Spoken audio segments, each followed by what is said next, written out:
Hi friends, welcome to Ganu Pakashale. ನಾನು ನಿಮ್ಗೆ ಇವತ್ತು ತೋರಿಸ್ಕೊಡ್ತಿರುವಂಥ ರೆಸಿಪಿ ಗೋರಿಕಾಯಿ ಪಲ್ಯ. ಈ ಪಲ್ಯನ ಮಾಡೋಕ್ಕೂ ಮುನ್ನ ಯಾರೆಲ್ಲ ನನ್ನ ಚಾನಲ್ನ ಸಬ್ಸ್ಕ್ರೈಬ್ ಮಾಡಿಲ್ಲ ಸಬ್ಸ್ಕ್ರೈಬ್ ಮಾಡಿಕೊಂಡು ನೋಡಿ. ಮೊದಲಿಗೆ ಒಂದು ಪಾತ್ರೆನ ಕಾಯೋಕ್ಕಿಡಬೇಕು.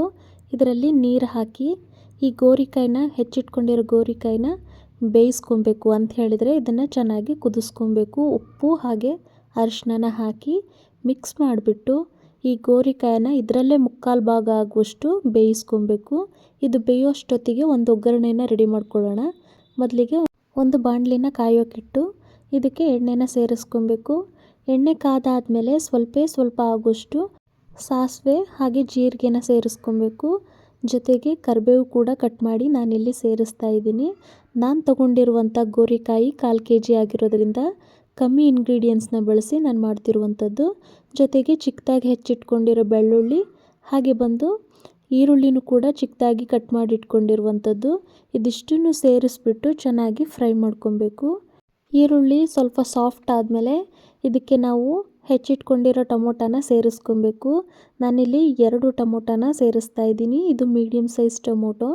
ಇದನ್ನು ಸೇರಿಸ್ಬಿಟ್ಟು ಇದನ್ನು ಸಹ ಚೆನ್ನಾಗಿ ಮಿಕ್ಸ್ ಮಾಡ್ಕೊಬೇಕು. ಇದು ಚೆನ್ನಾಗಿ ಮಿಕ್ಸ್ ಆದಮೇಲೆ ಈ ಒಗ್ಗರಣೆಗೆ ಬೇಕಾಗಿರುವಷ್ಟು ಮಾತ್ರ ಉಪ್ಪನ್ನು ಬಳಸಬೇಕು. ಜೊತೆಗೆ ಸ್ವಲ್ಪ ಒಂದು ಪಿಂಚಷ್ಟು ಅರಿಶಿನ ಕೂಡ ಹಾಕ್ತಾ ಇದ್ದೀನಿ.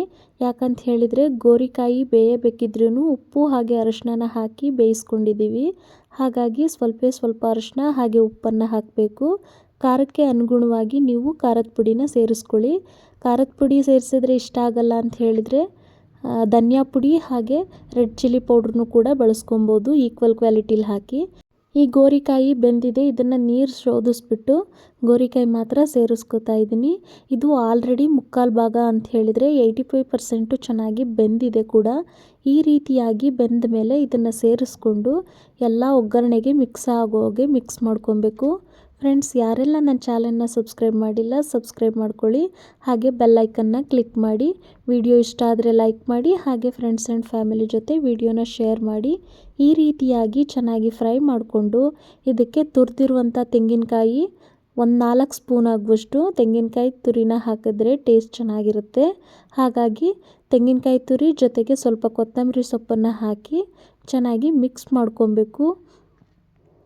ಈ ಒಂದು ರೆಸಿಪಿ ಚಪಾತಿ ಜೊತೆ ಹಾಗೆ ಜೋಳದ ರೊಟ್ಟಿ ಜೊತೆ ಬೆಸ್ಟ್ ಕಾಂಬಿನೇಷನ್ ಅಂತಲೇ ಹೇಳ್ಬೋದು.